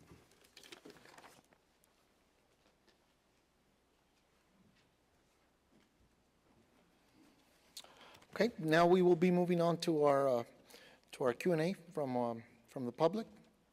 So John is going to be having a cordless mic that he will be passing around, so you can voice your question. And John will be the first one. If you want to ask a question, just stand up, and John will take you the mic. John is going to be asking the first question. I think he has prepared a question for you all. So go ahead. So this question is for Brian. So when Justin was using imagery, right, to depict what happens to a baby when he's aborted, you mentioned that Justin was using an emotional appeal to paint kind of like a horrific picture. So it's kind of a three-part question. Did pretty well, actually. Okay. It painted a pretty Here's the horrific first picture. question. So these were your words. He was painting a horrific picture, right? Number one, do you agree that the act or procedure is horrific? There's three parts to this question. If yes or no, what standard would you define that as horrific? And where does empathy and the whole golden rule you spoke about at the beginning come into play? Late-term abortions, to which he was describing, yes, I do find that imagery horrific, and it's natural to do so, as at that point the child has arms and legs, in some cases a heartbeat and eyes that are not quite open yet, but soon. I see it as myself. My mind sees that likeness, sees that end of life, that suffering. Empathy screams out to me that this is terrible and horrible. My prefrontal cortex, my imagination center, intellectually understands that child, the potential before it, all of these things, and the loss of that is horrible. So absolutely, I do not deny that, and I agree. However, once again, I cannot rob one person's rights to give them to another. I do not know the whole story. Something can repel me, and I can still say, that's revulsive, but before I go carrying a pitchfork for somebody or denying them access to medical care, I think I should know more. I mean, there are many horrible circumstances that I can go here, but I don't want to do emotional appeals. And early-term abortions, prophylactics, the day after pill, first-term abortions, where it's literally indistinguishable from a woman having a slightly heavy flow. Again, this isn't as repulsive to most people. The imagery simply, is no more repulsive than any other flow, because it's less similar. It doesn't have arms and legs. It doesn't have bipolar symmetry. It doesn't. So we feel less for it. Now, intellectually, however, we still understand its potential. It still hits us somewhere. So, yes, it does hit me. It does hurt me to see that, to think of it, to hear that type of imagery. But I'm not here to make you feel threatened, to make you feel pain. that causes you to pull in your empathy. And that's why I refuse to use those tactics. Because, again, my entire point here is to try and expand it. In the case of Mao, Pol Pot, Obu Nobunaga, Hitler, in any of those cases, did my moral framework seem like they were applying? Or were they vilifying others? Were they pulling back empathy for their ends? Were they doing the opposite of what I consider to be moral? Same thing. Thank you. We have another question. I actually have two questions for the pastor, and I want to preface it with a statement. The ground rules said we shouldn't generalize about religious and non-religious groups. To me, it sounded like you generalized about the moral foundation of atheists. The first question would be, are you saying that an atheist cannot form a moral foundation on any philosophy other than Christianity? Second, with regard to abortion, are you aware that most of those late-term abortions were fetuses that would not have survived outside the mom and also were a threat to the life of the mom? Okay, so for the first question, you said, can atheists form a framework of morality? Was that the question? Can atheists form a framework of morality outside of Christianity? I made it clear at the beginning that atheists can act in moral ways. And there are atheists that, I guess from a human standard, you could say they have an integrity, and more integrity than some of the Christians I know. So that's not the question. The question is this, and this would be my answer, is that the atheist cannot justify his claims to morality, anything like intrinsic human value, human worth, any type of morality. They cannot justify these within their worldview. My claim is that they have to borrow from the Christian worldview to construct anything. So the claim is that the atheist has to borrow from the Christian worldview to construct any type of morality, and then it becomes a substandard, opinionated one, which leads to the murder of babies. And your second question, when you asked, was I aware that most late-term abortions, it seems like a big claim. I'd have to have facts when you say most late-term abortions in this country, they were going to die anyways. That's a wild claim. I've seen evidence to the otherwise. You know you're talking to a retired doctor, right? Right. I didn't know I was talking to a retired doctor. But it seems like a wild claim that most babies that have been laid out, well, yeah, they're going to die anyways because they were poisoned. Like, was I aware that they were going to die anyways? They were poisoned. There are cases where they abort the baby late because it was going to die anyways, but there are many cases where there's late-term abortions without it. I have friends, and I've also stood outside abortion clinic in New Mexico and in Santa Teresa, and they do late-term abortions, and we've talked to the ladies going in firsthand, and they don't go in like, oh, if I don't get this late-term abortion, I'm going to die. They go in and they tell me like, I just can't afford this baby right now. I've talked to them face-to-face. They go in, big belly, and they get the injection, right? And not to mention the partial birth abortions. Everybody should watch one of those where the baby's born partly out, and they take the knife and they clip it in the back of the spine and then rip the rest of him out. Where he comes out, he's almost born, and we're going to slice his neck. So I would not bet on a morality apart from the triune God. No. I think you're generalizing also, and I would like to look at statistics, the foundation for your statistics. Okay. Okay. Next question. Anybody?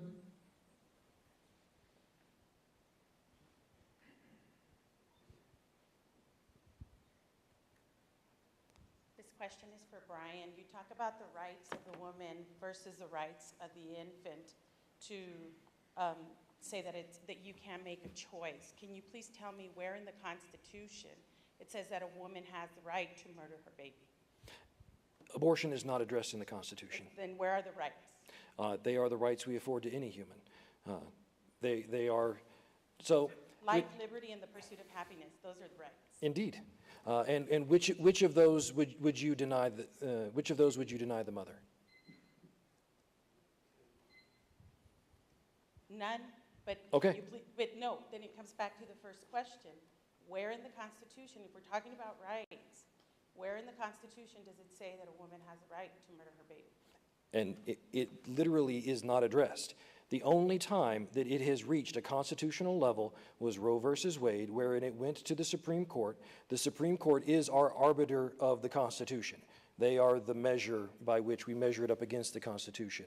And their ruling was, on a mostly conservative court, was that they could not abrogate the rights of the mother in favor of the fetus.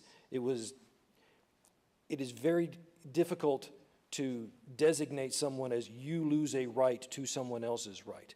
In every other instance, my right to swing my fist stops well short of your face.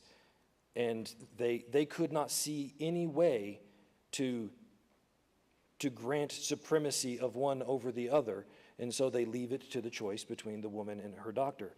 I don't think there's a good answer. It's a terrible circumstance. That's how you answered the question. Yes. The rights of the woman and the rights of the woman. What about the rights of the fetus? And actually, Roe versus Wade was decided on the penumbra. That means the shadow of the implied powers of the Bill of Rights. Where are the rights of the child? Well, you said them yourself: life, liberty, and the pursuit of happiness. And whatever right you give to one, you give to the other, because we all get them. And if you make abortion illegal, it is unavoidable to take one. By mandate, by law, in all cases, it's done. And they were not prepared to carte blanche deny all mothers that right. And like I said, abortions are bad. I don't like them. I would love it if we were in a society where that was never even a question. Unfortunately, we live in a complex and often dirty world, and it's the best answer we have yet. Okay. Let's go ahead and move on to the next question. Yeah. Another one right behind you. And just as a reminder, we're talking about issues that we feel very sensitive about. So if we could just limit the questions once a question is asked, and we'll let the person respond, just so we have everyone a chance to ask We'll questions. allow a follow-up question. One follow-up. Yeah. Hey, Brian. I'm Caleb. Oh, it's really loud. I just want to thank you for coming out. I think it's been a very respectful debate, so I appreciate it. So you claim to be a naturalist, is that correct? A methodological naturalist. What do you mean by that? A naturalist says that there is only the natural world. A methodological naturalist says all we have access to is the natural world, and when we seek answers, the natural tools are all we have. I'm not saying that there are no wizards. I'm saying we don't have any. Okay. Well, that was partly my preface question, because I didn't want to assume before I get to the next question. So it's kind of two wrapped up. Well, first is, do you believe that the mind and the brain are the same? And if naturalism is true, how can you explain the existence of an immaterial reality like the mind or the soul?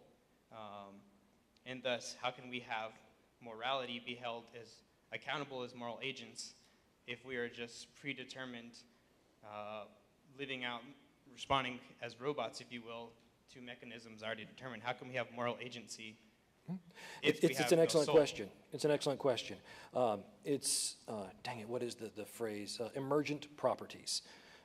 A wave is nothing but the ocean in motion, and it forms these things that if you break it down, it's nothing but simple vertical oscillations of water molecules, but yet it forms huge crashing, curling, frothing waves that break down the shore before it. But it's nothing but water molecules going up and down. So just because its components are maybe mean, maybe basic, doesn't mean that they don't rise above and together form something more important. You and I can only achieve so much, but a society can do much more. It's the same thing for our mind. The tapioca pudding in between our ears is just a bunch of fat and neurons and electrical impulses. But those are just the components. The mind itself, what we think of as consciousness, our thoughts, our morality, everything, and the emerging worlds of that, those are the wave. Those are the emergent property made possible by that raw material. I'm not saying that your imagination lies right there. It's a culmination of each. And yes, consciousness is kind of a black box. We don't fully understand it yet. Exist? What's that? Consciousness, does it exist?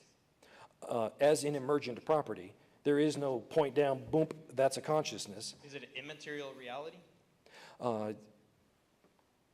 Depends on how you define immaterial, because it is composed of material components, just as a wave is composed of water molecules. But if you take water molecules, you don't have a wave. There must be action, there must be motion, there must be energy, and that creates another phenomena. So consciousness is a phenomena. It is an emergent property of the tapioca between our ears. Because the law of identity would say they would both have to be exactly the same, the mind and the brain, right? No. Well, Law of identity is A equals A. Right, yeah, so does mind equal brain? No. Okay, so they're not identical, so there's an immaterial reality that exists in naturalism. Again, that depends on what you call immaterial.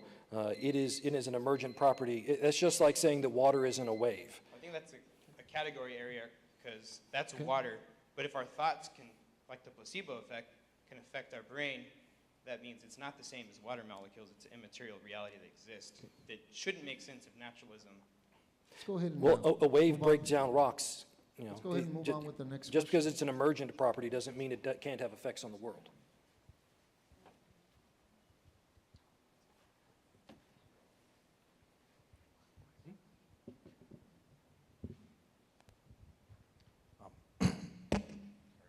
Hello, Brian. Just wanted to clarify something and then ask a question. Certainly. You said that the morality that you practice is one of expanding empathy. Did I hear that correctly? That is one of my goals, to improve my morality, is to expand my circle, to fight the impulse to draw it in and protect, to expand and protect more. I think I heard in your opening statement you said that as it expands, your morality increases? On the general whole, yes. Okay. No. So, Again, it's a guideline, it's a tool, it's not like an absolute. we heard you say that as you heard the horrific circumstances of a late-term abortion, it horrified you. It made you identify with the child. Indeed. Right? So why do you maintain the same morality about abortion when your empathy has been expanded through the identification of Because my the empathy child's does not feelings? expand only to the child, but to the mother as well.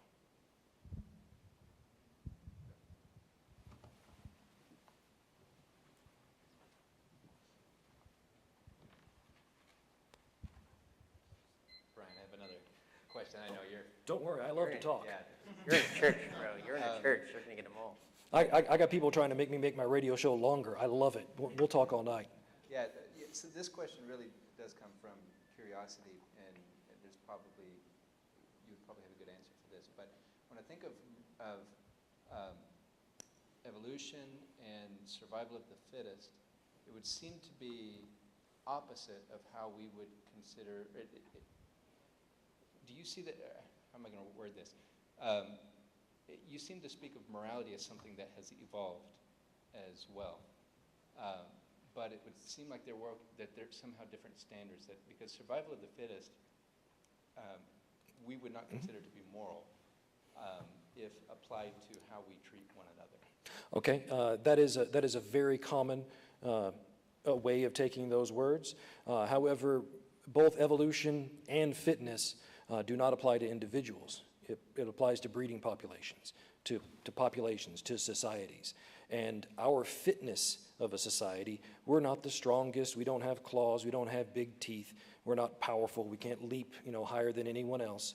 Our fitness is our community. Our fitness is our ability to work together. And so increasing empathy and working better together strengthens our fitness, which is why it is strengthened over time from our evolution from great apes. We have stronger empathy than they do, stronger imagination than they do, because that was the mechanism by which we excelled. And so that was the mechanism for which it was selected and which it progressed. So I guess as a follow-up,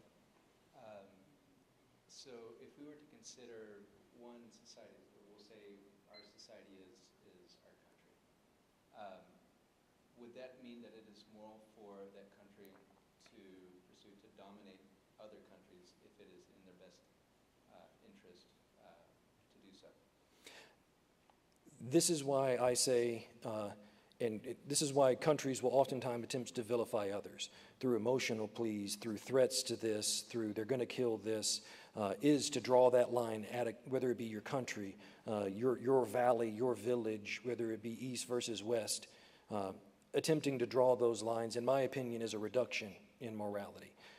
If there was a legitimate threat, if a country was legitimately threatening your existence, then to act against that would be moral to protect. If they're not presenting a threat, if you're attempting to simply dominate, to expand for expansion's sake, then I would say no.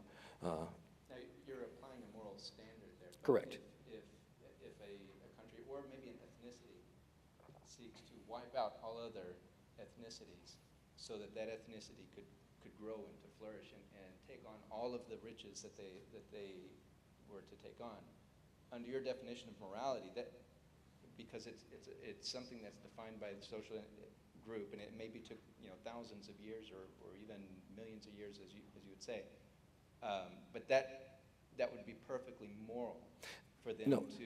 Okay, first off, I wouldn't use the word perfectly at any point. I would say that they might perceive it as moral because they have constrained their empathy to that group, to their ethnic group or whatever it may be, which is one of the reasons why I say I seek to broaden it at every opportunity. And in this particular case, it would be quite easy for every other ethnic group to see a commonality between them as being threatened by this group coming for them. In my opinion, and from my perspective, that aggressive group is acting less morally than everyone else. And as soon as you come to threaten them, I think that they're well justified to defend themselves. I probably wouldn't go as far as eliminating that ethnicity from existence, but I would halt its advances and attempt to get them to expand their empathy and become part of the community and become better people, as I see it. Okay. I don't proclaim an absolute or an objective anywhere. Let's move on with the next question. Go anywhere, Brian.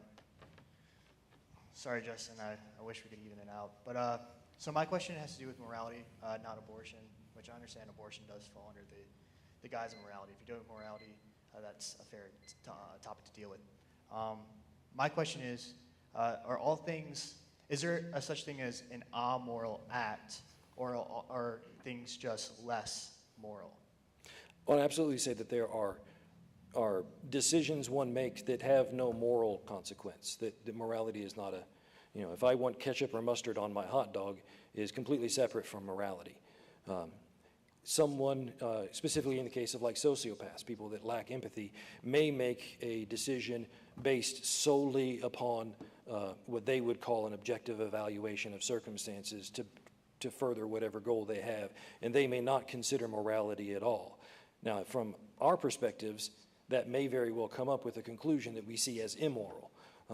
In many cases, if you take an action not in consideration of its morality, you'll be perceived as immoral. And once again, since I don't make any claims to objectivity, they may think they're being amoral, everyone else may think they're being immoral. And so we have to learn to live together, and that causes problems. So speaking of immorality, you said that might be perceived immorality. So when we say something is immoral, that is a subjective use of that. There's no definite way to say something is immoral from your worldview, correct? It depends on where you're willing to draw the definition. Many people would say that a moral act should, as he said, to promote wellness or happiness and reduce suffering as much as possible. If someone takes an action that just blithely increases suffering with no benefit anywhere, I think most people in here, we'd have a unanimous raising of hands that is immoral, that is opposite of moral, it is evil. and through our morality, our framework for understanding the difference between right and wrong, good and evil, we would adjudicate it as such. And when people do that, we usually put them behind bars for as long as we can manage. Next question.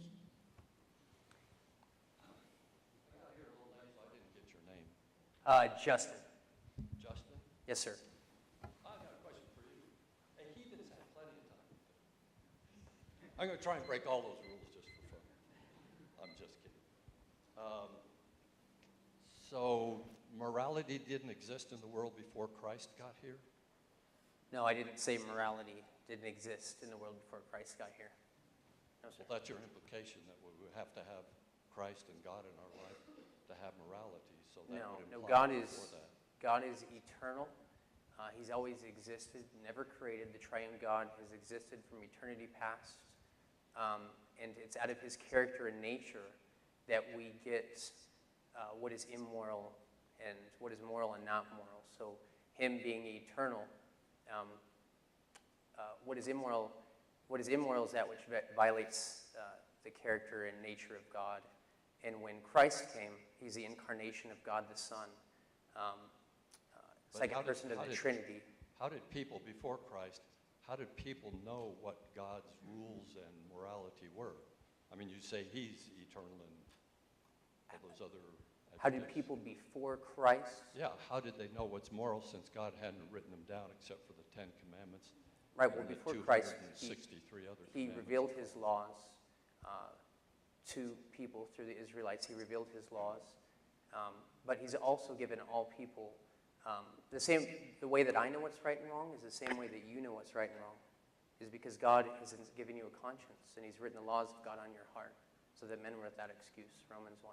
That's a presumption, okay. You don't know what's right and wrong? So would you kill somebody who gathers stones and, gathers wood on the Sabbath? Yeah, he wasn't killed. You're referring to a couple assumptions in that question. You're referring to the account in the Old Testament where God brought judgment against somebody who was picking up sticks on the Sabbath. But he didn't bring judgment against him for picking up sticks. He brought judgment against him for defying God to his face. Because he didn't observe the Sabbath. Because he defied God to his face. And what we don't understand is that we don't understand who we are often, and we don't understand who God is. Right, but would you do that? Would I do what? Would you bring judgment upon somebody or ask God to if he worked on the Sabbath? Would I bring judgment against somebody? Would you ask God to? Would you ask for his? I would not ask God to bring justice to anybody because I'm just as guilty as that guy. Okay. You see, I think what we see here is that we don't understand who we are. We have this idea that humanity is like something great, that we're these great people, but the Bible paints a different picture. God says in the book of Genesis that he looked on the thoughts and intentions of the heart of man, and his thoughts and intentions were only evil continually, and that man has sinned. And if you remember, it's God's grace. If you remember in the garden, the moment that we sin, we're deserving of death. God gave us our life. He said, I'll give you life, but the moment you sin, I'm taking it back. So the moment that we sin, we're deserving of death. So the fact that man even lived longer, the fact that any of us are breathing right now is God's grace all over us. He's let you breathe, and he's let all of us breathe to give us an opportunity to repent, and he sent us a Savior that he promised in Genesis that everyone knew was coming. I think it might be easier to say you have a higher moral standard than the Bible gives you. Let's go ahead and move on to the next question.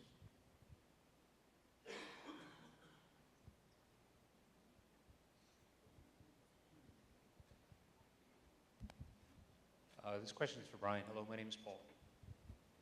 You don't have to go to the podium. You can answer. Yeah, I do, because I flipped the mic back behind my back. Oh, okay. Okay. Didn't want to stay on very well. Let me just clarify some things as well Sure. before I ask you the question. You are a truth seeker, correct? Yes. Okay. And it would be safe to say that the Bible, or let's say the claims contained therein, are either true or false, correct? Probably. Probably. I don't claim an absolute Gnostic position. Some of them are untestable, and so I have no ability to comment on their truth or falseness. Okay. Would it be safe to say that some of those claims in the Bible would be, if they are true, or false would be some severe ramifications or implications to humanity. And what I mean by that is, if they're true, in other words, if they're false, humanity has nothing to lose. But if they are true, then humanity would have a lot to lose. Would that be safe to say? I disagree on the first account, potentially not the second. There is, at no point would I ever say that we have nothing to lose. We have a lot to lose. Ourselves, each other, the moments, the memories we make, the opportunities. I'm specifically talking about what Scripture is talking about, though. Specifically the theistic proposition. In other words, how you feel or believe about Jesus Christ. Yes, the theistic proposition. Yeah, right. Sure. So either, like he says, either you're for me or against me. So with that said, let's move on to the real question. You, Brian, being in front of everybody so everybody can hear, who do you say Jesus is or was? I don't know. You don't know?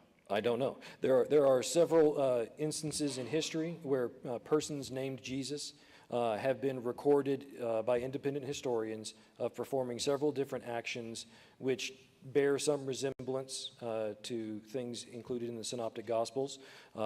He may be a real person. He may have been a composite entity. He may have been a myth. I simply have no idea. All I have is insufficient information to. But you say do anything. wish to seek the truth about that, right? If there was sufficient evidence to reach any type of confidence one way or the other, I would love that. Right. Whether evidence exists sufficiently or not, you do wish to seek the truth about who Jesus is, right? Sure. Okay. Thank you. Can I respond to that real quick? Because I know a lot of the questions are going to have. Can I respond to that real quick? Just 2 minutes. As far as Jesus being a myth, I just want to read you some quotes. Are you familiar with Bart Ehrman? Yeah, I don't particularly like him. Yeah, I bet you don't. Bart Ehrman is if he's a skeptic, he's an atheist, and he debates people. He debated James White, and he's a professor at North Carolina on the scriptures, on New Testament scriptures and New Testament history. And I'll read you a quote from him. He said, quote, "I think the evidence is just so overwhelming." This is from an atheist, okay, who studied the account of Jesus. "I think the evidence," quote, "is just so overwhelming that Jesus existed. It's silly to talk about him not existing. I don't know anyone who is a responsible historian who is actually trained in the historical method, or anybody who's a biblical scholar who does this for a living, who gives any credence at all to any of this Jesus is a myth business." I want to read one more quote to you. "Some writers may toy with the fancy of a Christ myth, but they do not do so on the ground of historical evidence. The historicity of Christ is as axiomatic for an unbiased historian as the historicity of Julius Caesar." Next question.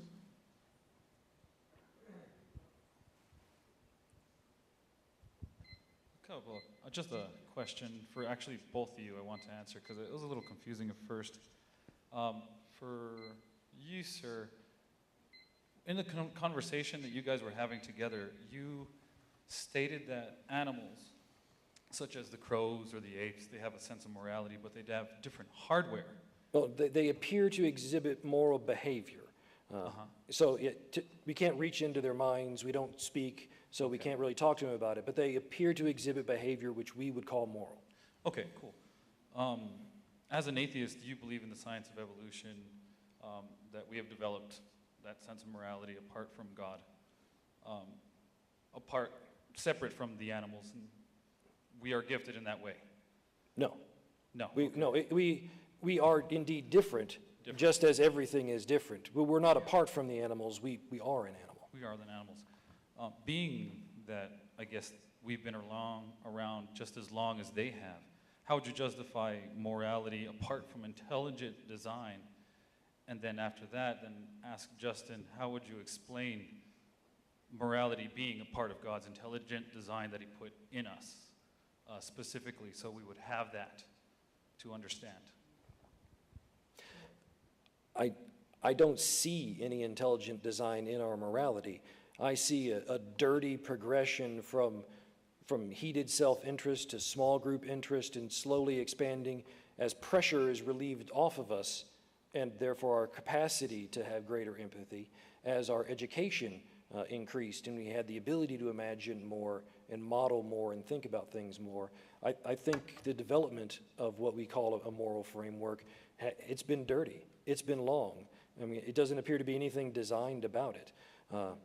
Designed would show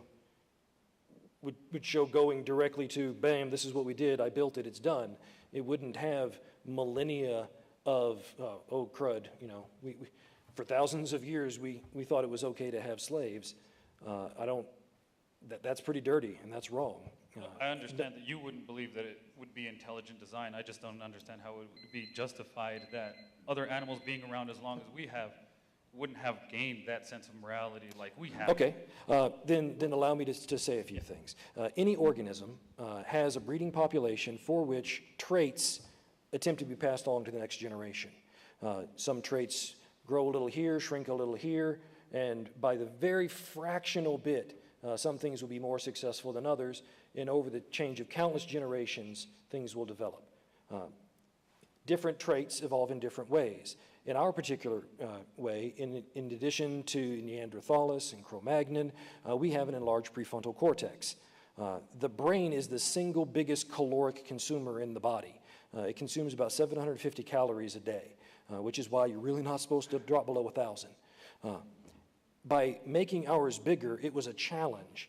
If we didn't get some benefit out of it, we would have lost our lack of a carapace on the outside, or claws, or teeth, or anything like that.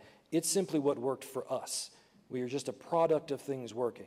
Other animals, or avians, or any other species, are a product of what worked for them. And it's just, we are able to talk about it because we are the product of that path. It's not a goal, it's not an aim. We can talk about it because we inherited it. Right. Justin, do you want to I would have to have him rephrase the question. I'm sorry, because I didn't quite. The question again, so Justin can take a shot at it. How would you explain how our sense of morality is part of the intelligent design of God, such as like why do we have an innate sense of right and wrong? I would say yes, apart from everything else that exists, just as long as we have. I'd say that it's God gave it to us. He gave us a conscience. And it flows out of the character and nature of God, and it's unchanging. Okay. Next question. We got time for 2 more questions. Hey, Brian. Think you remember me? So I find it very ironic that you say we should empathize to improve our morality, right? Try to empathize with One of others. the steps, yes. Right. So it's ironic to me because that's the exact opposite of what the Supreme Court did with the Roe v. Wade case, because they refused to define the unborn child as a person. Kind of like the Bible. That's not true. You should read it. Well, according to the Bible, during the first trimester, it's defined as water. During the second, third trimester, it's defined as a limb of the mother. It is given personhood when it has been taken the breath of life. No, that's not true. In the Gospels, it even says that Mary's a child and she was barely at conception, so that's not true. So a single word being with child overcomes the explicit definition given. It's another case of generalities overriding specifics, which is kind of bad. Pretty clear. The Bible's pretty clear about the life begins at conception in the Bible. But that's not the point of the question. It was just that the Supreme Court decision refused to define a unborn child as a person and with the same rights as a woman that the mother has. But here's a wild idea for you to consider. So instead of considering this false dichotomy of either the child dies or the mother's rights are completely abandoned or whatever, why don't you just let the child live and give it up for adoption? And you make another family happy who maybe can have a child. Everybody wins in that situation. Why does it have to be a false dichotomy and the child has to die? There are 2 responses to that. First, we simply have far more children up for adoption than we have people seeking them. That's not true. Really? When did that change? I was looking at a study from 2002. There are tons of people waiting in line to have an adopted child. Oh, okay, cool. I need to get more recent statistics. Excellent. See, I want to learn something every day. In the second, to say that you cannot abridge one right for the other is not a denial of rights to the child. It was a refusal to get in the middle of it. Why would you refuse the right of the child to live if you could give it up for adoption? That's my point. That's all I'm saying. Why is that such a difficult thing to consider? Because we don't know all the factors. We can speak in terribly general terms, but if you make a law, it applies to everyone. It applies regardless of circumstance. Regardless, I mean, laws are very, very careful things to do. When talking about how to create a society, if I was to start from zero, the first thing I would do is hang a big sign up there and say, you better think real hard before taking away a right or a liberty or a freedom from anyone.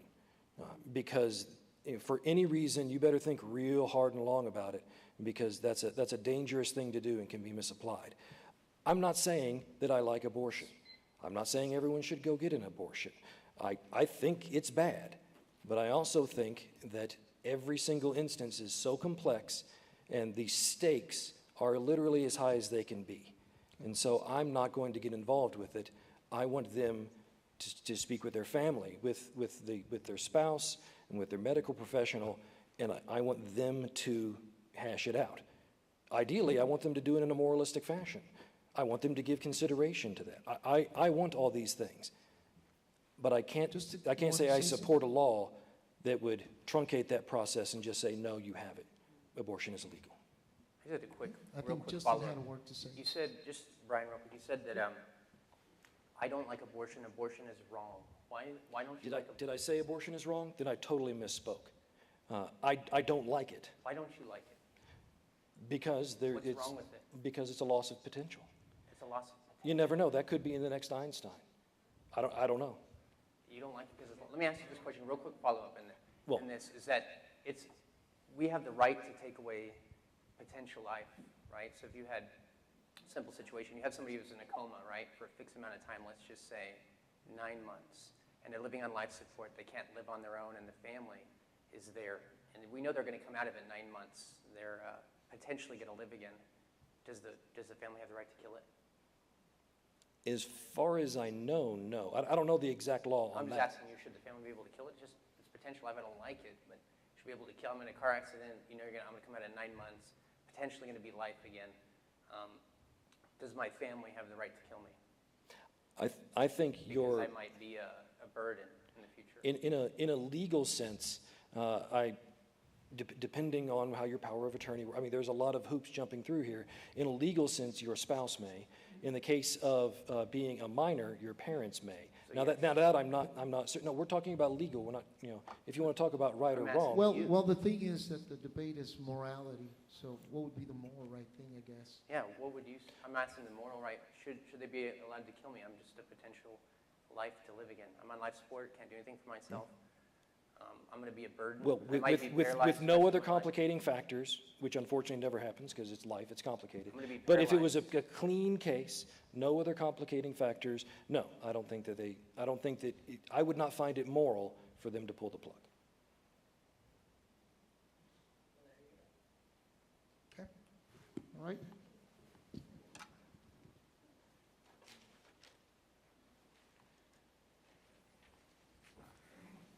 So again, we would like to thank everybody for being here.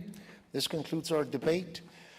You can go to our websites, CC Calvary Chapel, Sun City, and you can look at the debate online, or I think John is going to make a copy and give it to Brian, and Brian will be posting it up on his website as well, and so will Justin. So thank you, gentlemen, for being here and doing this, and we look forward to the next one, I guess. When are we going to do it again? Let's go. Well, thank you all. Have a blessed night.